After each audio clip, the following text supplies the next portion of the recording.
और हम सब देख रहे हैं कि ये वाली कोरोना की वेव कितनी खतरनाक है। बहुत ज़्यादा संख्या में इसमें लोग सीरियस हो रहे हैं, अस्पतालों की ज़रूरत पड़ रही है, आईसीयू की ज़रूरत पड़ रही है, काफ़ी ज़्यादा लोगों की मौत भी हो रही है। तो 20 अप्रैल को मजबूरी में हमें दिल्ली में लॉकडाउन लगाना पड़ा था। केसेस लगातार बढ़ते जा रहे थे। लॉकडाउन लगाने की वजह से और भी अन्य कई कारणों की वजह से 26 अप्रैल को आके 35% पॉजिटिविटी रेट बढ़ गया था। 35% बहुत ज्यादा होता है। मतलब 100 लोगों का अगर हम टेस्ट करते थे तो 35 लोग उसमें पॉजिटिव निकलते थे। 26 अप्रैल के बाद से चूंकि लॉकडाउन लगाया था, एक तरह से थोड़ी सी चेन टूटनी चालू हुई थी इसकी कोरोना की। 26 अप्रैल के बाद से धीरे धीरे केसेस कम होने चालू हुए और अब पिछले 1-2 दिन के अंदर 23%, 35% से 23% पॉजिटिविटी रेशियो आ गया है। तो केसेस कम होने चालू हुए हैं दिल्ली के अंदर। इसमें आप सब लोगों का बहुत ज्यादा सहयोग रहा। दिल्ली के लोगों ने जम के सहयोग किया।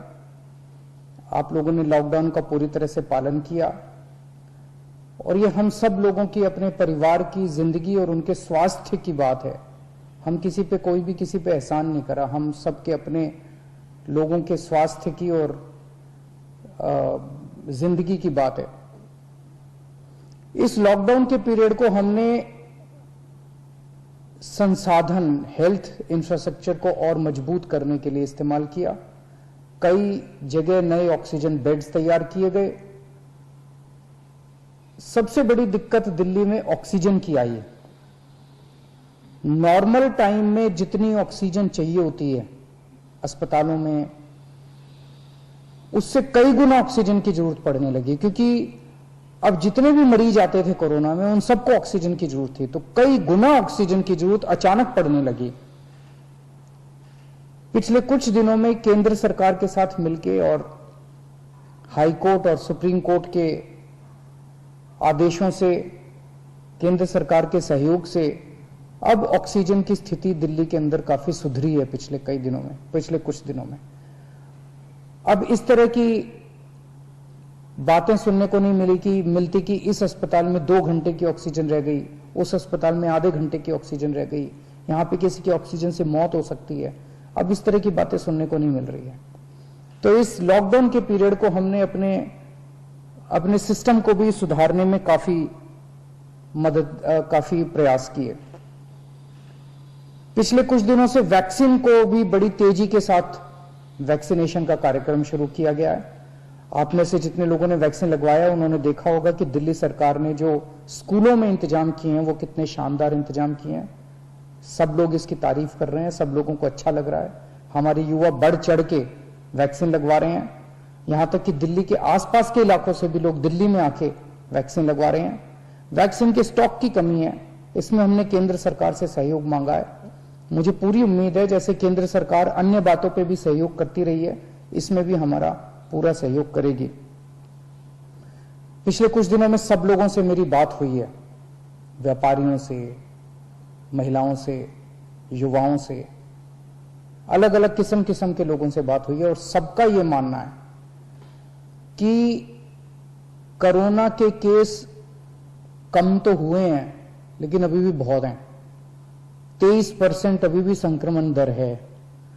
अभी ढिलाई नहीं दी जा सकती, अभी समय नहीं आया है ढिलाई देने का। तो सबका यह मानना है कि अभी लॉकडाउन को और एक्सटेंड करने की जरूरत है। अभी और इस कड़ाई को अभी थोड़े दिन और बरकरार रखने की जरूरत है, नहीं तो अभी जो हमने हासिल किया वो भी खत्म हो जाएगा। और जैसा मैंने कहा कि ये इतना मुश्किल दौर है, ये वाली वेव इतनी खतरनाक है, इतने लोगों की मौत हो रही है, तो जान है तो जहान है। अगर जिंदगी बचेगी तो बाद में और बहुत कुछ कर लेंगे जिंदगी में। सबसे पहले इस टाइम जिंदगी बचाना है।